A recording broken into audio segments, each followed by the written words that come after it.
Every week right here on Pure Nebraska, we focus on common ground and women who are making a big impact in the world of agriculture. I'm joined by Susan Littlefield from Surprise, Nebraska, and you are a common ground volunteer. I am, and I love it. What an opportunity. I always have had the gift of gab, so what an opportunity to be able to go out and sit down and talk to women. And it may not even be at a common ground event. It might just be in the grocery store. I love striking up conversations with people. Do you just go, hey, what are you buying here? Yeah, sometimes I do. Or I'll see them looking at something, I'll say, you know, that's American lamb.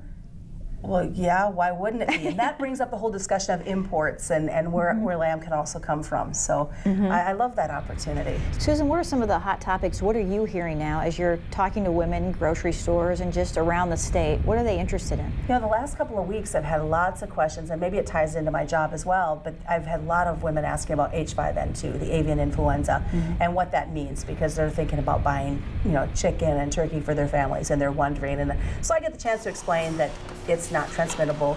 You know, the birds that have had in all the other states, they have been taken care of humanely, and that it will never enter the food chain.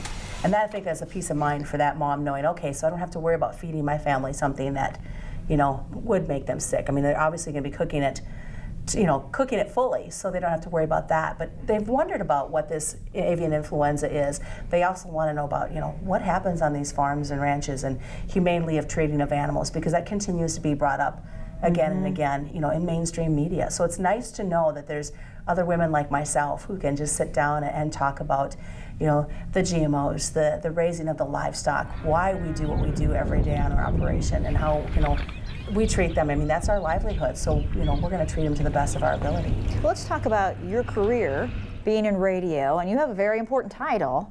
I do. This year I'm president of the National Association of Farm Broadcasting, so I represent farm broadcasters all across the United States. Wow, how did you get that title? I was elected into the position. It's a 3-year term. You start out as National Vice President, President-elect, and then this year I'm president, so I will go into mourning on January 1st because, you know, my term as president is done. But what a neat opportunity to be able to go out all over the nation and talk about what farm broadcasters do in telling the story of agriculture, not only to the ag community, but to the consumers that are out there purchasing their products. So what is your job then? Columbus Radio, right? Yes, I work at KZ100. Okay. I'm the farm director, where we do farm news and markets starting at 5:30 in the morning till 6:30 at night. And I do markets for a couple other stations as well. So I sit down, and I always, you know, I joked earlier about having the gift of gab. It's very easy and comfortable for me to sit down in a studio all by myself with a microphone and just be able to talk. Perfect. Well, I can tell you have the role that you have. So that's Thank great. you. I'm glad that you're representing us also. Thank you so much. Thank you so much.